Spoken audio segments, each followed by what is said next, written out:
The huge silver ship moved slowly through space toward the small blue planet. Inside the ship, Commander Velthar looked at the screens showing Earth.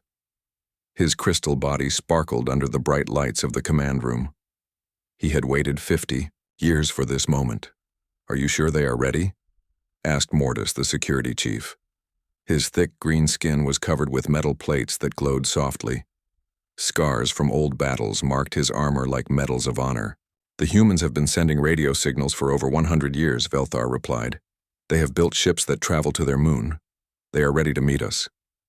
On Earth, alarms rang loudly in the Sol Command Center. Dr. Park So-min ran down the hallway, her lab coat flying behind her. She had been studying space signals for 10 years, but she had never seen anything like this. "Director Kim," she called out as she entered the main room. "The signal is real. It's really from aliens." Director Kim Tae-ho stood in front of a wall of computer screens. His face was calm, but his hand shook slightly as he picked up the phone. "Get me Captain Lee right away," he said. 30 minutes later, Captain Lee Dongwoo walked into the command center. He was a tall man with kind eyes and a strong voice. He had led many dangerous missions in space, but nothing had prepared him for this. "What do we know about them?" Lee asked. Dr. Park showed him pictures on the big screen. "They call themselves the Galactic Council. There are many different alien races working together. They want to meet with us." "Where?" Kim asked. "They want to build a special meeting place in space halfway between Earth and their ship," Park explained. "They say it will be safe for both sides." 2 weeks later, Captain Lee floated inside a small shuttle heading toward the meeting station. The station looked like a giant metal flower with windows all around it. Through his helmet, he could see the alien ship waiting nearby. "Remember," came Dr. Park's voice through the radio. "Be polite but careful. We don't know what they want." Lee smiled. "Don't worry. I've dealt with difficult people before." But when the airlock opened and Lee stepped into the meeting room, his mouth fell open. The aliens were huge. Commander Velthar stood 8 feet tall, his body made of what looked like living crystal. Light moved through him like water. Around him stood other aliens, some with thick armor, others glowing with energy fields, and one that seemed to be made of metal and wires. "Welcome, human," Velthar said. His voice sounded like music played on glass. "I am Commander Velthar of the Kethani people." Lee tried not to stare. "I am Captain Lee Dongwoo representing Earth. We are honored to meet you." Mortis stepped forward, his heavy boots making the floor shake. "Where is your protection?" he asked in a deep, rough voice. Lee looked down at his simple spacesuit. "What do you mean? Your armor, your shields, your weapons," Mortis said, pointing at Lee's basic equipment. "How do you stay alive without protection?" "We don't usually wear armor," Lee said slowly. "Except in dangerous places like space." The aliens looked at each other with surprise. Velthar's crystal body flashed brighter. "But how do you fight? How do you defend your cities? How do you protect your children?" Lee was confused. "We have weapons and soldiers, but most people don't wear armor every day. We don't need to." A small alien with 6 arms began making clicking sounds. Another alien, covered in blue fur, stepped back in shock. Mortis shook his big head. "Every intelligent race in the galaxy has armor," Mortis explained. "Natural armor, energy shields, or metal protection. Without armor, you die quickly." "But we don't die quickly," Lee said. "Humans live for 70 or 80 years, sometimes longer." The aliens began talking among themselves in their strange languages. Lee could hear surprise and worry in their voices, even though he couldn't understand the words. Dr. Park's voice came through Lee's radio. "Captain, what's happening? Your heart rate is very high." "They think we should all be wearing armor," Lee whispered back. "They can't understand how we survive without it." Velthar raised one crystal hand for silence. "Captain Lee, perhaps there is a mistake in our translation. Surely your warriors wear protection when they fight." "Our soldiers wear helmets and vests that stop bullets," Lee said. "But not like your armor. Your armor looks like it could stop a bomb." "It can," Mortis said proudly. My armor can protect me from plasma fire, energy blasts, and explosive weapons. Without it, I would die in seconds during battle. Lee thought about the human soldiers he knew. They were brave and strong, but they didn't have armor like this. Our soldiers are tough, but they're still human. They can get hurt. Then how do they win battles? Asked the blue-furred alien. They're smart. They work together. They don't give up, Lee answered. The aliens looked even more confused. One of them, a floating creature made of light, spoke in a voice like wind chimes. But without proper protection, they must die very easily. Not really, Lee said. Humans are pretty tough. We heal from injuries. We can keep fighting even when we're hurt. Mortis laughed, a sound like rocks falling. No creature can fight well when injured, especially without armor. Lee was starting to feel frustrated. Look, I don't know how to explain it better. Humans just don't wear armor most of the time. We've survived for thousands of years without it. Velthar's body dimmed as he thought. Perhaps your planet is very safe. No dangerous animals or weather. Actually, Earth is pretty dangerous, Lee said. We have storms, earthquakes, wild animals, and extreme temperatures. But humans adapt. We're good at surviving. The meeting continued for 2 more hours, but the confusion never went away. The aliens couldn't understand how humans survived without armor. Lee couldn't understand why the aliens thought armor was so important. Finally, Velthar stood up. Captain Lee, we thank you for this meeting, but we need time to study your people more.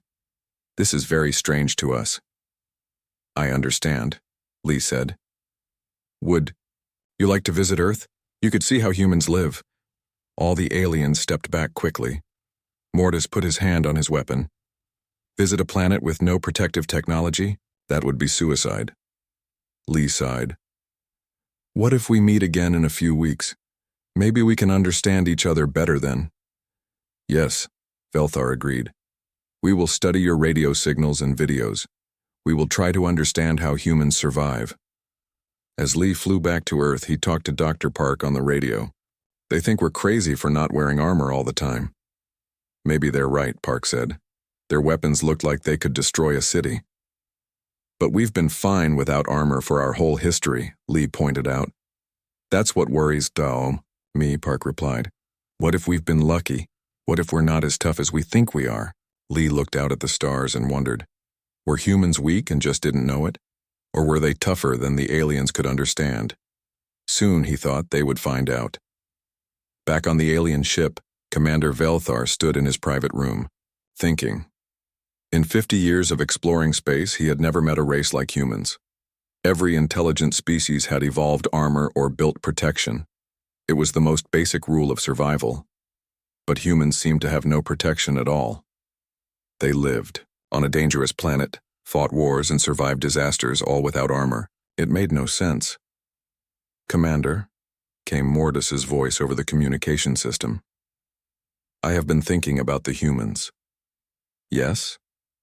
Either they are the weakest race in the galaxy and too stupid to know it, Mortis said slowly, or they are so strong that they don't need armor. Velthar's crystal body flickered with worry. That, he said, is exactly what I'm afraid of.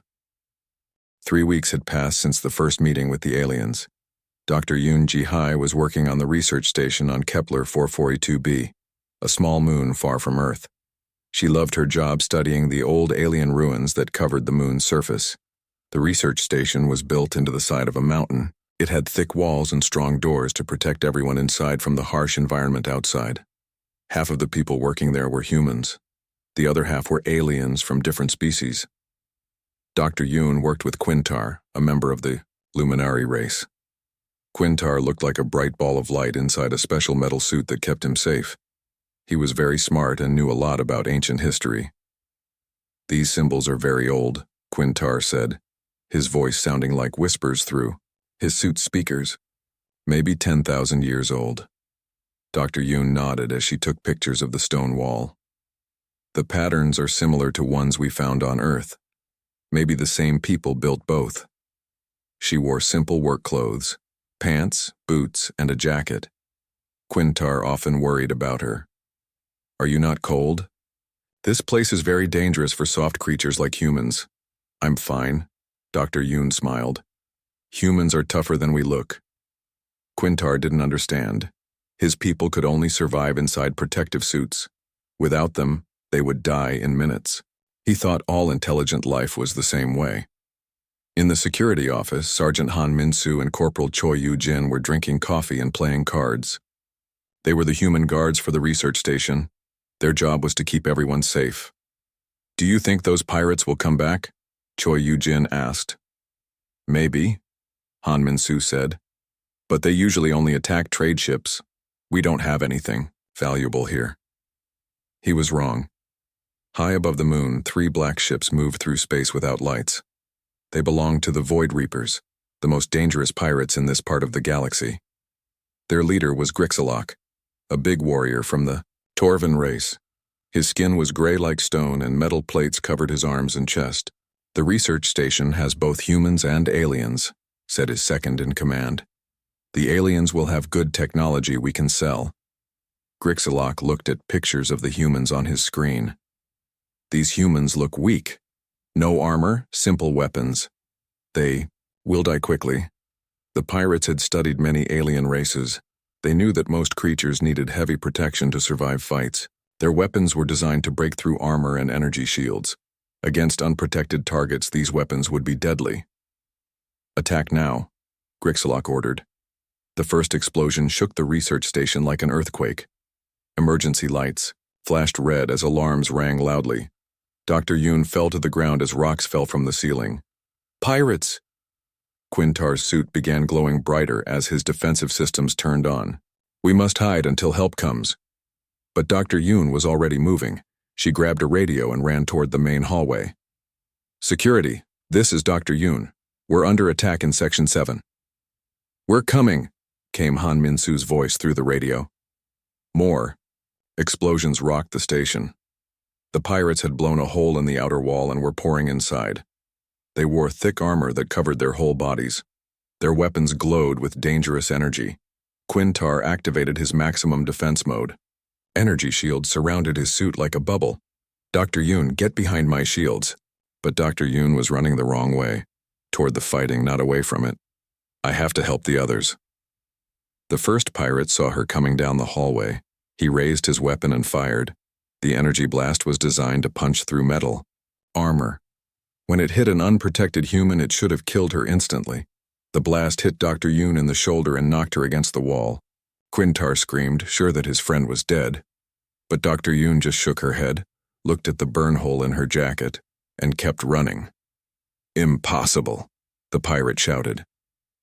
Meanwhile, Han Min-soo and Choi Yu-jin ran through the station carrying simple human weapons. Guns that fired metal bullets instead of energy. The pirates laughed when they saw them coming. Look at these primitives, one pirate said to another. They don't even have plasma weapons. 3 pirates surrounded Han Min-soo in the main corridor. Their leader, a reptile-like creature with blue scales, fired his energy weapon at point-blank range. The blast hit Han Min-soo right in the chest. The pirate expected to see the human fall down dead. Instead, Han Min-soo stumbled backward, looked down at his smoking shirt, and got angry. That hurt, he yelled and charged forward. The pirate was so surprised that he forgot to shoot again. Han Min-soo tackled him and they both crashed into the wall. The pirate's armor cracked from the impact, but Han Min-soo just got up and kept fighting. In another part of the station, Choi Yu-jin faced 2 pirates near the research lab. One of them threw a small bomb that exploded right next to her. The blast was strong enough to break down a concrete wall. When the smoke cleared, the pirates expected to see nothing left of the human. Instead, Choi Yu-jin walked out of the smoke cloud. Her clothes were torn and she had cuts on her face, but she was still fighting. What are these creatures? One pirate whispered to the other. The battle continued for 20 minutes. The pirates had better weapons and armor, but they couldn't understand why the humans wouldn't die. Every shot that should have been fatal just made the humans angry. Dr. Yoon helped evacuate the alien researchers to safe rooms. She took several more energy blasts during the fight. Each hit burned her clothes and skin, but she kept moving. Quintar. watched in amazement as she carried two injured aliens to safety without slowing down. How is she still alive? Quintar asked himself. Grixalok himself entered the station to see what was happening. His best weapons and most experienced fighters were being beaten by creatures with no armor and simple guns. He found Han Min-soo in the main hallway. The human had been shot 6 times and blown up twice, but he was still standing. His uniform was mostly burned away and blood covered his arms and face. "You should be dead," Grixalok said in disbelief. "Probably," Han Min-soo agreed, then shot the pirate leader in the leg. Even Grixalok's thick armor cracked under the simple bullet. He fell down, more surprised than hurt. In all his years of piracy, nothing like this had ever happened. "Retreat!" Grixalok shouted into his radio. "Retreat now!" The pirates ran back to their ships as fast as they could. They left behind weapons, equipment, and wounded friends. All they wanted was to get away from the impossible humans. After the pirates left, the research station was quiet except for the sound of emergency systems. Dr. Yoon sat on a broken piece of wall, looking at her torn clothes. She had 7 burn marks from energy weapons, but none of them were serious injuries. Quintar floated over to her, his protective suit still glowing with defensive energy. "Dr. Yoon, you should be dead. Those weapons kill armored warriors easily." "I feel fine," she said, though her shoulder hurt where the first shot had hit her. "Maybe their weapons aren't as good as they thought." Han Min-soo and Choi Yu-jin walked over. Both humans looked like they had been in a terrible accident, but they were walking and talking normally. "Are you okay?" Han Min-soo asked Dr. Yoon. "Yes." "Are you?" she replied. "Just a few scratches," he said, even though he was covered in burns and cuts. Quintar couldn't believe what he was seeing. These humans had taken damage that would kill most creatures in the galaxy, and they acted like it was nothing serious. "I must report this to the Galactic Council," Quintar said quietly. Later that day, emergency ships arrived from Earth and from several alien worlds. The doctors and medics expected to find many dead bodies. Instead, they found confused aliens and humans who needed only basic medical care. The alien doctors examined the humans and found injuries that should have been fatal. But the humans were healing faster than expected, and none of them seemed worried about their condition. "How do you feel?" an alien doctor asked Han Min-soo. "Tired," he said, "and hungry. Fighting makes me hungry." The doctor looked at his scanner readings. According to his instruments, this human should be unconscious from blood loss and pain. Instead, he was asking for food. News of the battle spread quickly through the galaxy. The Void Reapers were famous for their deadly weapons and successful attacks, but they had run away from a research station defended by 3 humans with simple guns. On the pirate ship, Grixalok sat in his medical bay, getting his wounds treated. His officers stood around him, all looking confused and frightened. "What are humans?" one of them asked. "I don't know," Grixalok replied, "but they're not like anything else in the galaxy. Should we attack them again?" Grixalok thought about Han Min-soo walking through weapons fire like it was rain. He thought about Dr. Yoon carrying people to safety while energy blasts burned her clothes. "No," he said finally. "We stay away from humans. Far away." Back on the research station, Dr. Yoon was back to work studying the ancient ruins. She had bandages on her arms and a new jacket to replace the burned one, but otherwise she acted like nothing had happened. Quintar watched her work and tried to understand. His people spent thousands of years developing better armor and stronger shields. Every intelligent race in the galaxy did the same thing. Protection was the most important part of survival, but humans seemed to survive without any protection at all. The news about the pirate attack spread through the galaxy like wildfire. In the Galactic Council's main science building, Dr. Zeph Allen swam in his special water tank while reading reports on his floating screen. As the galaxy's top expert on alien biology, he had studied hundreds of different species, but the human reports made no sense. "Impossible," he said to himself, his fish-like fins moving slowly through the water. "No creature can survive direct plasma hits without armor." 3 days later, a huge science ship arrived at Earth. Dr. Zephalin led a team of the best alien scientists in the galaxy. They wanted to study humans and find out how they survived, things that should kill them. Professor Kang Hyojin met them at the Seoul space station. She was Earth's leading expert on alien biology and had been excited about this meeting for weeks. Behind her stood her student, Nam Woo-jin, a young man, who was very nervous about meeting real aliens. "Welcome to our solar system," Professor Kang said as the aliens came out of their ship. Dr. Zephalin floated in a water-filled suit that let him move around on land. Next to him walked Dr. Vexara, a tall alien with purple skin and 4 arms. Her people, the Corvani, were known for being very smart and careful with their experiments. "Thank you for letting us study your species," Dr. Zephalin said. His voice sounded watery and strange. "We have many questions about human biology." "We're happy to help," Professor Kang replied. "But I should warn you, we've studied our own biology for hundreds of years, and we still don't understand everything about how human bodies work." The first tests were simple. The aliens used scanners to look at human bones, muscles, and organs. What they found surprised them. Human bones are much denser than expected, Dr. Vexara announced after scanning Nam Woo-jin. 3 times denser than most species we know. "Is that unusual?" Nam Woo-jin asked. "Very unusual," Dr. Zephalin explained. "Most intelligent races have light bones to help them move quickly. Heavy bones should make you slow and clumsy, but when they tested human movement, they found something even stranger. Nam Woo-jin could run, jump, and lift weights better than creatures with much stronger-looking bodies. "Your muscle fibers are arranged differently," Dr. Vexara said, showing pictures on her screen. "They can store and release energy in ways we've never seen before." Professor Kang nodded. "Human muscles can work at different levels depending on what we need. When we're calm, they're relaxed. When we're in danger, they become much stronger." "Show us," Dr. Zephalin requested. They set up a test with Captain Lee Dong-woo, who had volunteered to help with the experiments. First, they tested his normal strength. He could lift about 200 pounds without much effort. Then Dr. Vexara activated a stress simulator, a machine that made loud noises and flashing lights to make Captain Lee think he was in danger. The change was immediate. Captain Lee's heart rate went up. His breathing got faster and his muscles tensed. When they tested his strength again, he could lift over 500 pounds. "Incredible," Dr. Zephalin whispered. His body chemistry changed completely in just seconds. "We call it adrenaline," Professor Kang explained.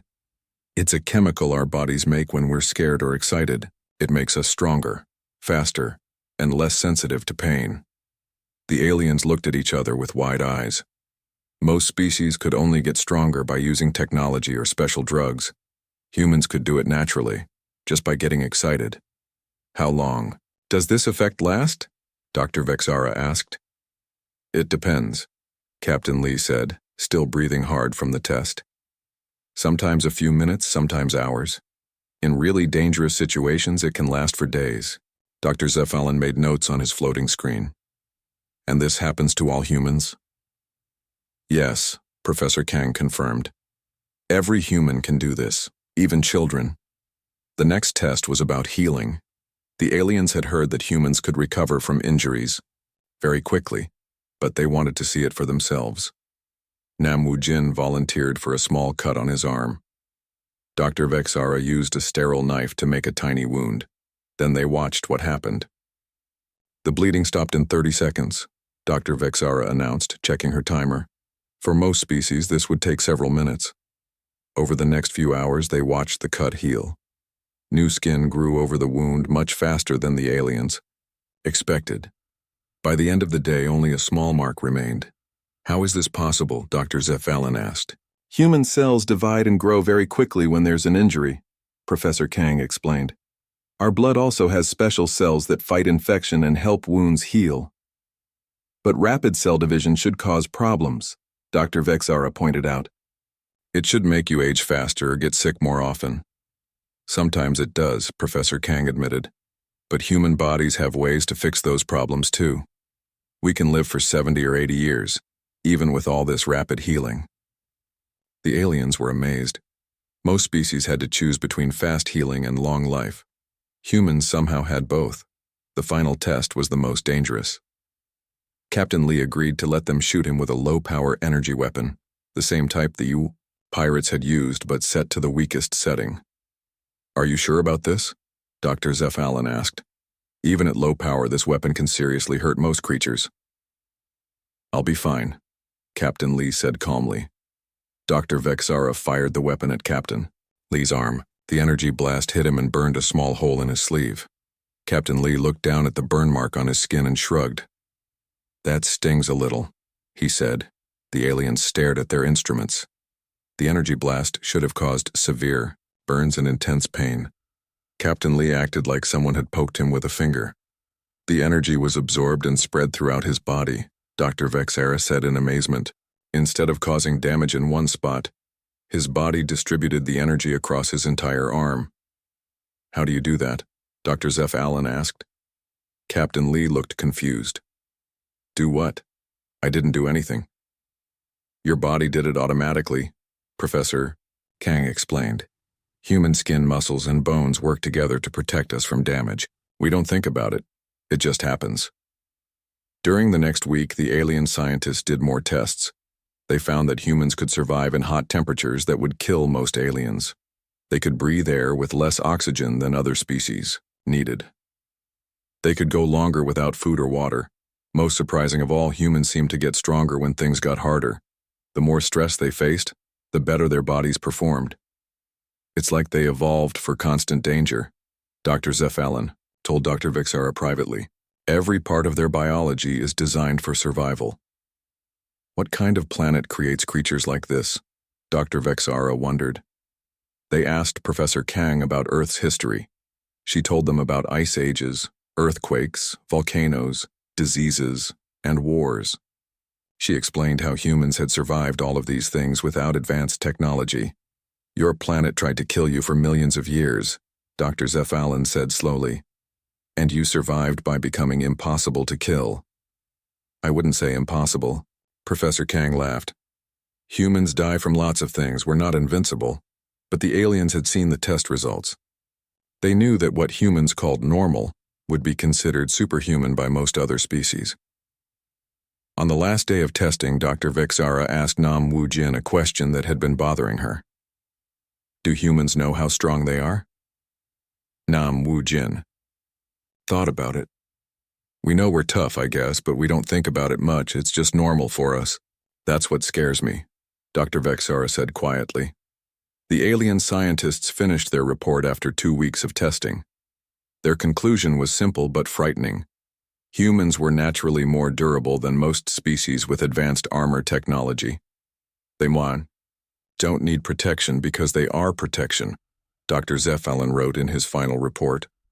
Human bodies are living armor that can adapt, heal, and strengthen itself as needed. But the most disturbing part of the report was the last section. Humans appear to be unaware of their unusual capabilities. They consider their durability normal and expected. This suggests that their true limits may be much higher than observed. The report was sent to every government and military organization in the galaxy. The reaction was immediate and worried. On Earth, Professor Kang read a copy of the report with surprise. "They think we're some kind of super soldiers," she told Nam Wu Jin. "Are we?" he asked. Professor Kang looked at the test results again. Humans could survive energy weapons, heal from serious injuries in days instead of weeks, and become 3 times stronger when scared or angry. "Maybe we are," she said quietly. "We just never thought about it that way." In space stations across the galaxy, military commanders read the report with growing concern. If humans were this tough as civilians, and scientists, what would human soldiers be like in real combat? Soon they would find out. The report about human biology spread through the galaxy's underground networks like poison. In the dark corners of space, where pirates and mercenaries gathered, people talked about the impossible humans with fear and curiosity. Thexmorg sat in his command chair aboard the mercenary ship Death's Edge. Half of his body was metal and wires, cybernetic parts that made him stronger and faster than normal.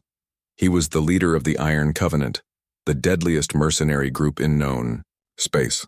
So the humans survived a pirate attack, Thexmorg said to his officers. That doesn't mean they're as tough as the reports claim. His second-in-command, a purple-skinned alien named Krelvis, showed him videos on the main screen. Look at this. Footage from the research station. The human took 6 energy blasts and kept fighting. Thexmorg watched the grainy security footage. He saw Han Min-Su walking through weapons fire like it was nothing. But Thexmorg had fought many battles, and he knew that sometimes luck could make anyone look invincible. Pirates are sloppy fighters, he said. We are professionals. If humans are really so tough, then we need to test them properly. The Iron Covenant spent 3 weeks planning. They studied human military records, watched training videos, and learned about human weapons and tactics. They prepared special tests designed to push human soldiers to their breaking point. We'll hit 3 targets at once, Thexmorg explained to his crew. Spread their forces thin. Make them choose who to save. Meanwhile, Major O.J. Sung commanded the human rapid response team aboard the exploration ship New Horizon. His team was small but experienced. Kim So-young was their medic, Park Jin-woo handled explosives, and Lee Hyo-jung was their scout.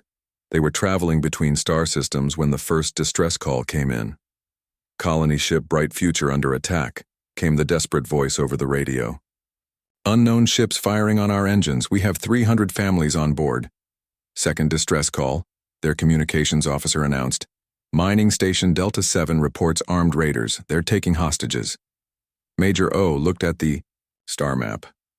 Both emergencies were real, but they were in opposite directions. His team couldn't reach both places in time. Then a third call came in. Medical transport Mercy's Hand requesting immediate assistance. Pirates have damaged our life support. We have 60 patients who will die without help. Kim So-young, the medic, looked worried. Major, if those patients don't get help in the next 4 hours, they'll all die. Major O made his decision quickly. We split up. Lee Hyo-jung takes a fighter to the medical ship. Park Jin-woo goes to the mining station. Kim So-young and I will help the colony ship. Sir, Park Jin-woo said carefully. We've never operated alone like this before. What if it's a trap? Then we deal with it, Major O replied. The Iron Covenant watched from hidden positions as the human ships separated. Everything was going according to plan. Lee Hyo-jung reached the medical transport first. The ship was drifting in space with smoke coming from its engines. She docked her fighter and went inside to help. The medical ship was dark except for emergency lights. Lee Hyo-jung found the patients in the main ward, sick aliens from different species who needed special treatment. The life support is failing, the ship's doctor told her. The patients need to be moved to your ship, but they're too sick to travel safely. Lee Hyo-jung looked around the damaged ship. The life support systems were completely destroyed. The air was getting thinner, and the temperature was dropping fast. I can fix this, she said, even though she wasn't an engineer. For the next 3 hours, Lee Hyo-jung worked in conditions that would kill most aliens. The temperature dropped to freezing. The air became so thin that she could barely breathe. But she kept working, using spare parts and broken equipment to build a temporary life support system. When she finally got the system running, the ship's doctor stared at her in amazement. You should be unconscious from the cold and lack of oxygen. How are you still working? Lee Hyo-jung was shivering and breathing hard, but she was still alert. I've worked in worse conditions, she said simply. Meanwhile, Park Jin-woo arrived at the mining station to find it under siege by heavily armed mercenaries. The miners were trapped in the deep tunnels, and the mercenaries had planted bombs at all the exits. If anyone tries to rescue them, we blow the charges and bury everyone, the mercenary leader announced over the radio. Park Jin-woo studied the situation. The mining station was built into an asteroid, with tunnels going deep underground. The mercenaries had superior numbers and better weapons. Any normal rescue attempt would fail. So Park Jin-woo decided to do something that wasn't normal.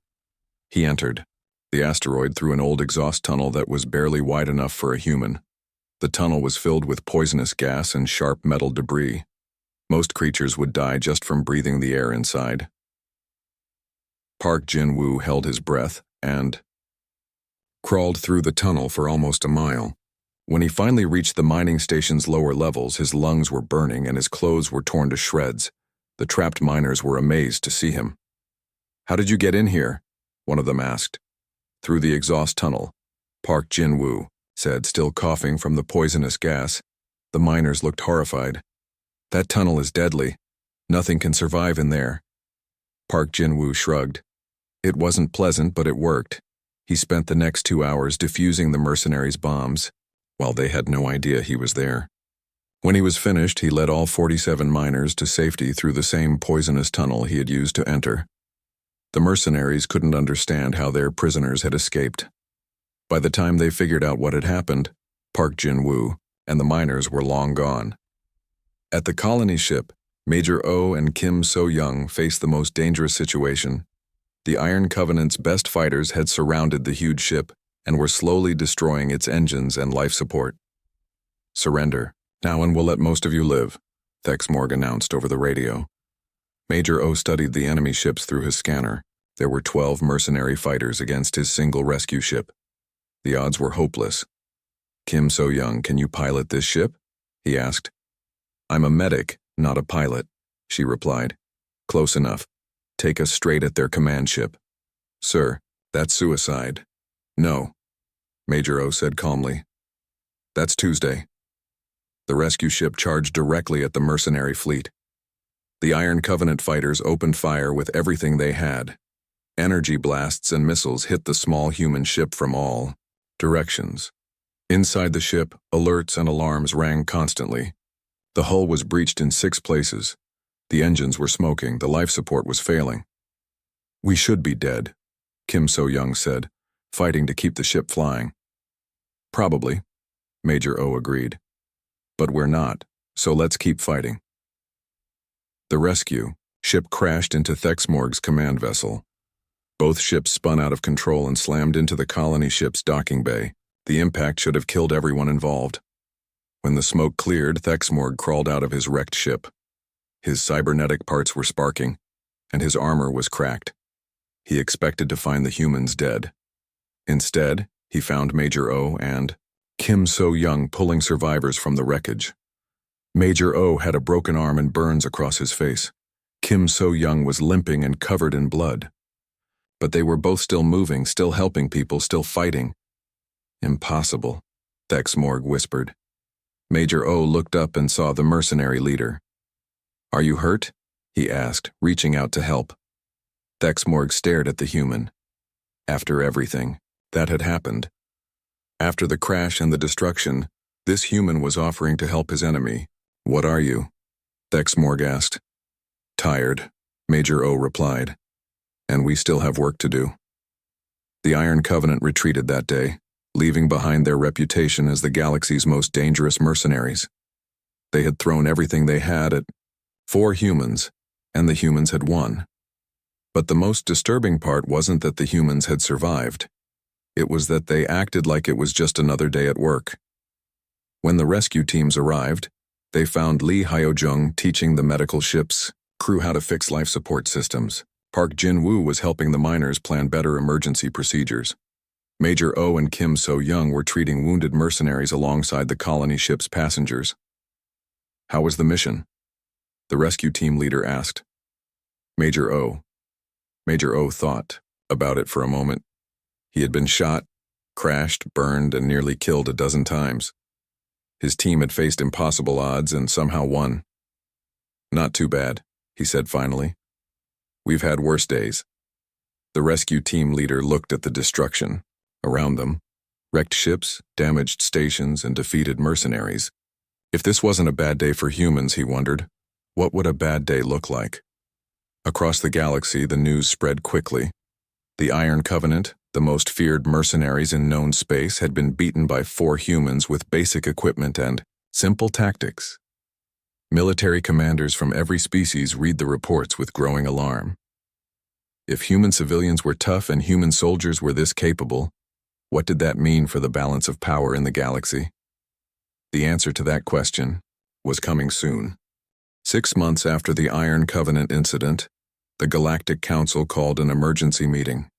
Representatives from over 300 different species gathered in the huge assembly hall on Central Station, the galaxy's political heart.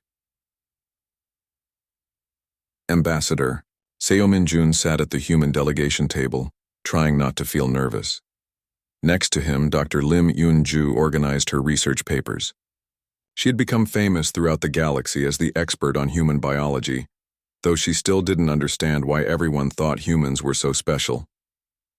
"The meeting will now begin," announced the council speaker, a tall alien with silver skin and multiple eyes.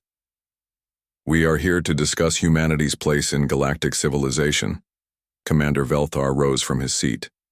His crystal body was dimmer than usual, showing his worry. 6 months ago, we thought humans were a primitive species that needed protection. We were wrong. He activated a holographic display that showed videos from recent human missions. The assembly watched in silence as human soldiers walked through deadly environments, survived impossible battles, and completed missions that no other species would even attempt. "These are not warriors," Velthar continued. "These are ordinary humans doing normal jobs. If this is normal for them, what are their actual warriors capable of?" A representative from the Corvani species stood up. "Our military experts have studied human tactics. They don't rely on heavy armor or powerful weapons. Instead, they use speed, intelligence, and their natural durability. It's completely different from anything we know." Dr. Lim Yoon-ju was asked to present her research. She walked to the center of the assembly hall, feeling hundreds of alien eyes watching her. "Humans evolved on a very dangerous planet," she began. "For millions of years, Earth tried to kill us with ice ages, volcanoes, diseases, and predators. We survived by becoming very hard to kill." She showed pictures of human anatomy on the big screen. "Human bones are 3 times denser than most species. Our muscles can become much stronger when we're in danger. Our bodies can heal from serious injuries in just days." An alien from the back of the hall called out, "But you have no natural armor. How can you be stronger than species with protective shells?" "We don't need shells," Dr. Lim replied. "Our entire body is armor. Our skin, muscles, bones, and organs all work together to protect us. It's not as obvious as a metal plate, but it's much more effective." Ambassador Seomin-jun was asked to speak about human society. "We know we're tough," he said honestly, "but we don't think about it much. On Earth, we have jobs that other species would consider suicide missions. Deep-sea diving, mountain climbing, volcano research, Arctic exploration. To us, these are just regular careers." The assembly was quiet as they thought about this. Many species needed special suits or cybernetic enhancements to work in dangerous conditions. Humans did it with basic equipment and natural ability. Representative Quintar of the Luminari floated forward in his protective suit. "I have worked with humans on the research station.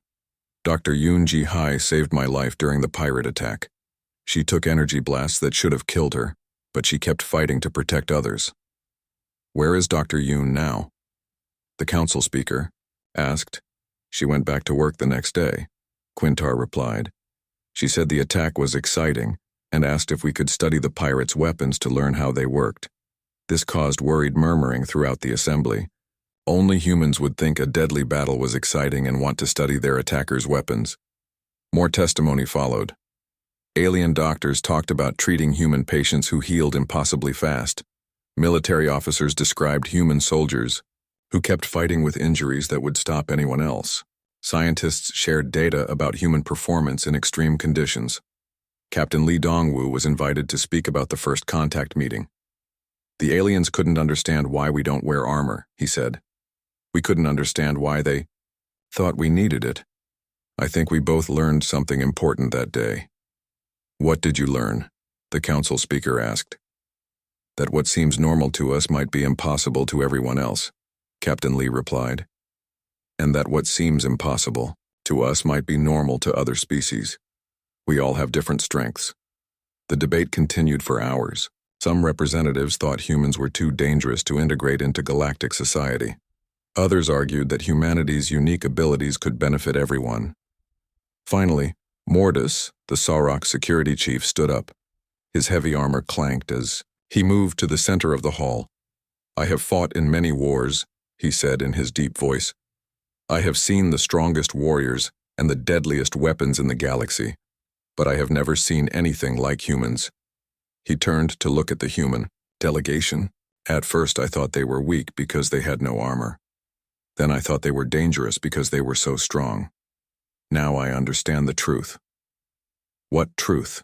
the council speaker asked. "Humans are not weak or dangerous," Mortis explained. "They are what we all wish we could be. They are survivors who became protectors. They could dominate the galaxy with their abilities, but instead they used their strength to help others." The assembly was silent. Many representatives had been afraid that humans would become conquerors or tyrants, but every report showed humans risking their lives to save others, even their enemies. The council speaker called for a vote. All in favor of inviting humanity to join the Galactic Defense Corps as specialist troops? Almost every hand, tentacle, and appendage in the hall rose up. The vote was nearly unanimous. Ambassador Seo Min-jun felt relieved, but also worried. "What kind of specialist troops, Kraus?" he asked. Commander Velthar answered, "The kind that go places where no one else can survive. The kind that attempt missions others consider impossible. The kind that keep fighting when everyone else would give up." "You want us to be your emergency response team?" Dr. Lim asked. "We want you to be yourselves," Velthar replied, just pointed in the right direction. 3 months later, the first joint human-alien military unit was formed. Captain Yu Sang-ho led the team, which included both human soldiers and alien specialists. Their first mission was to explore a derelict ship in the Crimson Nebula, an area of space so dangerous that dozens of previous expeditions had failed. The nebula was filled with deadly radiation that could kill most species in minutes. The derelict ship was centuries old and falling apart. Any normal mission would require months of preparation and the most advanced protective equipment available. Captain Yu's team prepared for 2 days and left wearing standard human spacesuits with minor upgrades. "Are you sure this is enough protection?" asked Zixara, the team's Corvani science officer. Her environmental suit was 10 times thicker than the human gear. "We'll find out," Captain Yu replied cheerfully. The mission was supposed to take a week. The human-alien team completed it in 3 days. They explored the entire derelict ship, recovered valuable ancient technology, and rescued 2 survivors who had been trapped there for months. When they returned, Captain Yu filed his mission report. Under difficulties encountered, he wrote, "Navigation was tricky due to radiation interference. Coffee ran out on day 2. The alien members of the team filed much longer reports describing the extreme dangers, impossible conditions, and miraculous survival of their human teammates.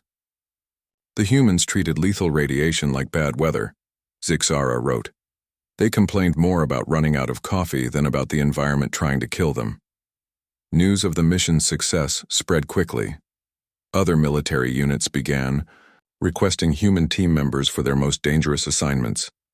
Human soldiers became famous throughout the galaxy, not for their weapons or armor, but for their ability to keep going when everything went wrong.